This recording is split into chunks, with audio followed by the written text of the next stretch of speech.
The Princes in the Tower, possibly Britain's oldest murder mystery, for over 5 centuries remaining a complete puzzle to what happened as to the fates of Edward V and Richard of Shrewsbury, the Duke of York, his brother, 2 English princes that would disappear just months after their father's death, and the now uncovered king in the car park, Richard III, shouldering the blame throughout history as Shakespeare's hunchback king. But did he really do it, and what happened to them, along with modern updates to the theories? Behind the Princes in the Tower, after the death of Edward IV, preparations for his son Edward V's coronation begin, coins are minted, and his uncle Richard, Duke of Gloucester, is sworn in as Lord Protector, and will govern England till Edward comes of age, his father dying suddenly, aged 40, after a short illness, in the Easter of 1483, before dying, signing his will, and made Richard III Edward's guardian. Edward was never coronated, just 3 months before his father's death. Ralph Shaw preached a sermon where he claimed Edward IV had a previous marriage contract before his marriage to Elizabeth Woodville, therefore making his marriage bigamous and their children illegitimate and unable to claim the throne. Edward IV was a known womanizer with many mistresses and having 10 known illegitimate children. Shortly after, Parliament declaring them illegitimate and Richard the Duke of Gloucester to be the rightful heir, and was coronated on July 6. During the time of Richard as Lord Protector, Edward V was kept at the Tower of London. In the 1480s the Tower had many purposes: an armoury, the Royal Mint, a prison, and a kind of zoo with exotic animals, primarily a royal palace. During this time he was kept as a guest but never left the palace, while his younger brother Richard, Duke of Shrewsbury, was with his mother, taking refuge or sanctuary in Westminster Abbey. Not long after, Richard III took Edward's younger brother by force off Elizabeth Woodville and placing them both at the Tower. The last recorded sighting of the brothers was in the courtyard of the Tower of London, practicing their archery together, the last official sighting being in the summer of 1483. An Italian friar who was in England in the early 1480s and in London in the summer of 1483 said that the princes were taken into the inner apartments of the Tower. Rumours would gather as to their fate, from murder to them fleeing, though evidence is entirely circumstantial, as there is no proof of their deaths. Almost 200 years later, in 1674, workers found 2 small bodies in a box under the stairs leading from the King's chambers. Charles II would have the bodies buried at Westminster Abbey, believing them to be the princes in the Tower, largely being accepted as them at the time. But in the early 1600s, skeletons have been found bricked up in the Tower, but oddly these earlier discoveries neither seem to be taken seriously. The late Queen, Elizabeth II, was petitioned on many times to allow the bodies to be DNA tested, but always refused, so there was no true identity, with all it being a mystery. Main theory as Richard as the perpetrator. The death of the brothers being blamed on Richard III is a reoccurring theme throughout history, with Thomas More the first to point the finger at Richard.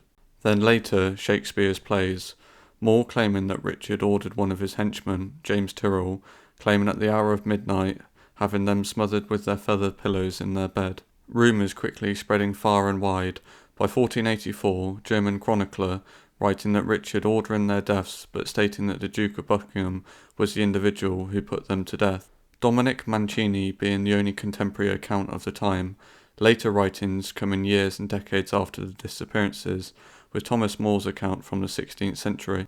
Shortly after the death of Edward IV, in his will he appoints his brother, then Richard, Duke of Gloucester, as protector, Edward then being at Ludlow Castle when he heard the death of his father, and Richard being at York, both leaving quickly and planning to rendezvous at Northampton. Around this time then comes the most convincing piece of evidence against Richard. There was a dinner that night of the 2 parties meeting between Richard, Earl Rivers, and Henry Stafford, 2nd Duke of Buckingham. Dining late into the night and the atmosphere being written as merry, Earl Rivers, known as then Anthony Woodville, was King Edward's uncle. Richard would have him imprisoned at Pontefract Castle, then later executed. The time from his arrest to his death would have been very short and was a great shock even for the times, without a trial. The king, Edward, was greatly displeased and had appointed Earl Rivers as his mentor and counsellor to the young king. Richard would claim he was making threats on the throne, none of which have had any evidence. The execution of Earl Rivers, along with not trying to disprove of his nephew's murders, or appointing a trial or inquiry into the matters, is the most damning piece of evidence against Richard. Lack of bodies. Even in modern times, convictions are extremely rare without a body. Though James Tyrrell would later confess to the murder under the torture of Henry VII, but this would suit Henry as he would need them to be dead to claim the throne, as they both would have stronger claims than him. A new game-changing theory that is quickly gathering evidence is that they were never killed by Richard, but both succumbing to different events. One struggle that would plague the early reign of Henry VII would be the capture of Perkin Warbeck, a man from Flanders, modern-day Netherlands, who would claim to be the younger brother of Edward V, Richard of Shrewsbury, and would even meet their grandmother, where she would claim he was legitimate and her true grandson. The years of Perkin Warbeck's birth would put it right around Richard of Shrewsbury, who he would try to impersonate. Hardly any details of Warbeck's true identity survive, along with being highly unreliable, but he would be heavily backed by Henry's enemies, eventually entering England in early July of 1495 at Kent. 12 years after the disappearance of the princes, shortly after the landing at Kent, Warbeck and his backers, hoping for a show of support from the locals, but the opposite would happen. He would be met by the opposite force, with local forces loyal to Henry and the crown, quickly routing Warbeck's small mercenary force of 1,500 men, and Warbeck quickly fleeing back to his ships. Warbeck would spend much of his time travelling around Ireland and Scotland, and on the continent, even attending the funeral of the father of Maximilian I. A golden receipt. This is where a new piece of evidence is surfaced.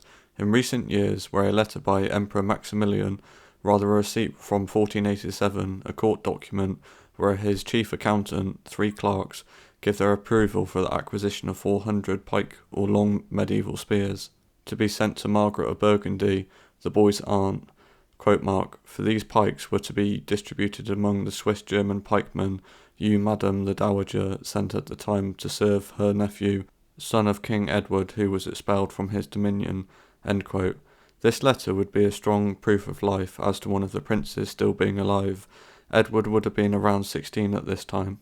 Perkin Warbeck would try another more successful attempt on the throne, this time landing in Cornwall, 2 miles north of Land's End, quickly gathering a force of 6,000, entering Exeter, then advancing on Towdson. Just before meeting forces sent by Henry VII, Warbeck quickly deserted his army and was captured, and then paraded through London to screaming citizens. Henry would treat him well, later letting him appear at court after spending time in the Tower of London and forcefully confessing to his crimes. Things would go promptly downhill for Warbeck. After trying to escape, he would be held once more in the Tower of London. Then a second escape attempt was made alongside the Earl of Warwick. Both would be caught and executed. Warbeck, just a commoner, would be hanged, but the Earl would be beheaded. Henry VII would spend a fortune in the hunt and capture of Warbeck, spending £13,000 or £12.9 million in today's money, greatly straining Henry's finances. Was Perkin Warbeck the real prince? A question impossible to answer until 10 years ago. Warbeck was thought to be a complete imposter, but now a new evidence weakens that line of thinking. Was he the real man? The Maximilian accounting letter completely changes that line of thinking. And a second piece of vital evidence is the Flemish account, a letter written in the first person, in Middle Dutch, which was a copy of a letter most likely in French or Latin. In the archives of the Dutch Research Group, a paper dated between 1450 and 1500, right in the middle of the disappearances, where Richard, the younger brother, was given an account of what happened to him. From being taken to the Tower, then a split from his brother, and put into the animal enclosures, 2 men approaching him, Henry and Thomas Percy, then shaving his head and dressing him as a young girl, taking him on a ship to France, then to Portugal, and finally to his aunt in Belgium. Scientific analysis proves the paper is genuine of the time period, but the letter also has a watermark in the centre of the page.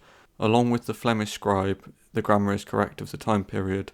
More letters have surfaced of Richard promising to pay Maximilian huge sums of money in return for financing an army. Richard, the younger brother in the Tower, seems highly plausible that he survived and was the real Perkin Warbeck, as Warbeck's confession was made under torture, not being challenged and accepted as fact, but now the light of multiple documents changes our view. But what was the fate of Edward, the older brother? Not long after Henry taking the throne by force at the Battle of Bosworth Field in 1485 by killing Richard III, later in 1487 Yorkist forces and English rebels landed in Ireland. and crowned another once thought to be pretender, Lambert Simnel. But was he the real Prince Edward from the Tower? The young boy was promptly coronated in Dublin, heavily attended with nobles from across Europe, but seemingly the largest support was from Irish lords, which at the time Ireland heavily favoured the Yorkist cause. In early June, Lambert's army landed in Lancashire, largely made up of Flemish and Irish troops. Henry had been receiving reports and had much time to gather forces, doing this as early as February. Simnel's army wasn't big and lacked support, long-term allies, and couldn't guarantee support from locals, lacking supplies. The plan was to win one decisive battle. Shortly after landing, Lambert's army was quickly crushed by Henry's more experienced army. Simnel was captured, but Henry would pardon him, recognising him that he was just a puppet in stronger hands. He would put him to work in the palace kitchens as a spit boy. Later, once becoming an adult, he would go on to be a falconer. Almost nothing is known about the rest of his life, apart from him marrying and dying around the mid-1530s. But was Lambert Simnel really Edward? Nobles from across Europe and many Irish lords recognising Lambert to be the missing Prince Edward from the Tower? Or is this them wishing to believe it to be him, or knowing it not to be? The history books give us little detail on much of Lambert Simnel at all, quickly brushing over him, but with the letter from Maximilian ordering pikes, the Flemish letter in the Dutch archives, completely rewrites the prior theories of them both being killed, and adds new possibilities as to their fates, though just two small fragments, but many historians' opinions having Richard III as the main culprit. Moving forward, much more evidence will need to be found to support the alternate claims and theories, but for now the real answer is just lost to time.